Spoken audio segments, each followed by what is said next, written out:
last year, if I remember correctly. How could you be downplaying Cincinnati? They took the struggle bus and still beat Indiana.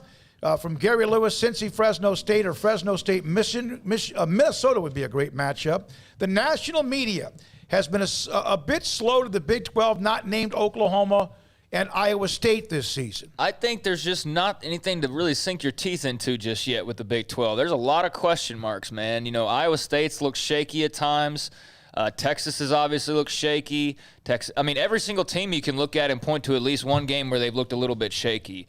And maybe not Kansas State because they lost their quarterback and still, ended up with a win this weekend, but they've got big questions remaining. But yeah, I think it's already built in to kind of not give them the credit that there's just sort of an afterthought anyways. But I think they, especially in that conference, have to improve way more to crack the top 25 than teams in certain other conferences. No question about it. They do.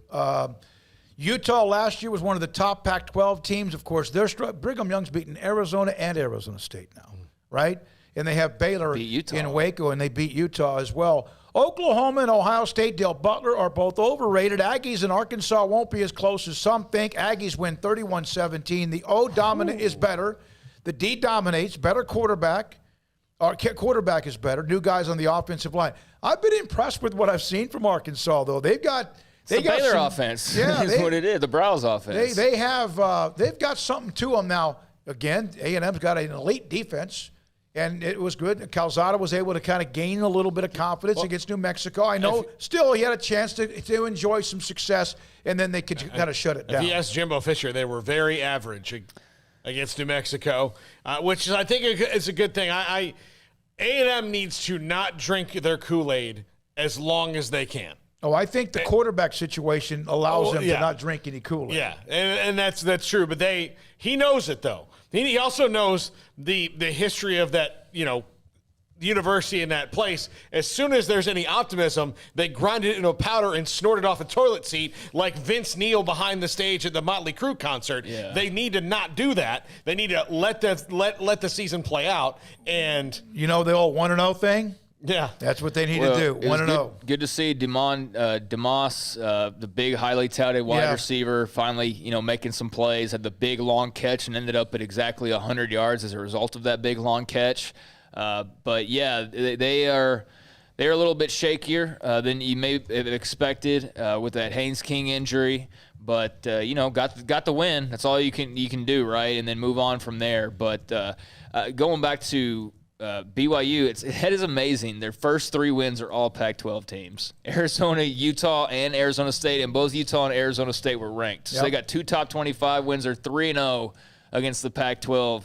Overall in the year. That's pretty crazy. 3-10. Fresno State game was no surprise. So many knew it in advance. And he makes a great comment. If you made a chart of the most Pac-12 thing to ever happen, the most UCLA thing to ever happen, the intersection would be the moment they finally win national respect and they lay an egg to Fresno. And you're right. When we come back, Dave Aranda on the pass rush, and also Apu, and also a little bit later on, Billy Embody on SMU's miracle win against La Tech. I know what I wanted to say. I had a thought and I lost it. We're talking about Arkansas and that Baylor offense, the Browse offense.